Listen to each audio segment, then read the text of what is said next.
सुरुवातीलाच महत्त्वाची बातमी आहे। अजित पवार गटाचे नेते दिलीप वळसे पाटील हे शरद पवारांच्या भेटीला दाखल झालेत।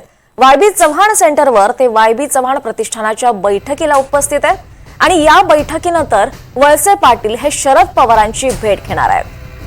तर आत्ताची महत्त्वाची घडामोड आपण पाहतोय। अजित पवार गटाचे नेते दिलीप वळसे पाटील हे शरद पवारांच्या भेटीला दाखल झाले आहेत। यावर अधिक माहिती घेऊयात, आपल्या प्रतिनिधी जुई जाधव आपल्या सोबत आहेत। जुई, दिलीप वळसे पाटील खरं तर हे आंबेगावमधून त्यांनी निसटता विजय मिळाला त्यांना आणि गद्दार असा उल्लेख शरद पवारांनी सभेदरम्यान तिथे केला होता आणि हेच दिलीप वळसे पाटील आता शरद पवारांची भेट घेत आहेत। कसं बघायचं या भेटीकडे?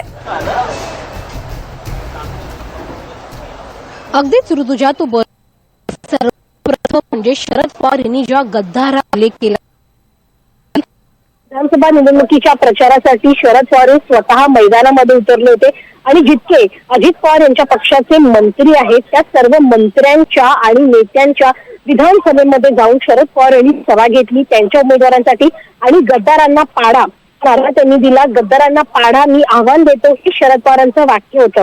मात्र ज्यांचा गद्दार म्हणून शरद पवारांनी उल्लेख केला ते दिलीप वळसे पाटील विजयी झाल्यानंतर आता शरद पवारांच्या भेटीसाठी वायबी चव्हाण सेंटर इथे दाखल झाले आहेत। खरं तर शरद पवारांना शुभेच्छा भेट देण्यासाठी ते आशीर्वाद घेण्यासाठी आलो आहे असं दिलीप वळसे पाटील यांनी सांगितलंय। मात्र तरी देखील या भेटीकडे राजकीय दृष्ट्या जर आपण पाहिलं तर मग दिलीप वळसे पाटील हे शरद पवारांना भेटण्यासाठी नेमकं काय कारण असेल हे या भेटीनंतरच स्पष्ट होईल। गद्दाराचा उल्लेख केला भेटीनंतरच स्पष्ट होईल। गद्दाराचा उल्लेख केल्यानंतरही दिलीप वळसे पाटील हे शरद पवारांच्या भेटीसाठी गेले आहेत। नेमकी त्याच्यामध्ये काय खलबतं होत आहेत हे पाहणं महत्त्वाचं राहणार आहे, कारण का त्यांच्यासोबत इतरही त्यांच्या पक्षाचे प्रदेशाध्यक्ष आहेत ते देखील आहेत।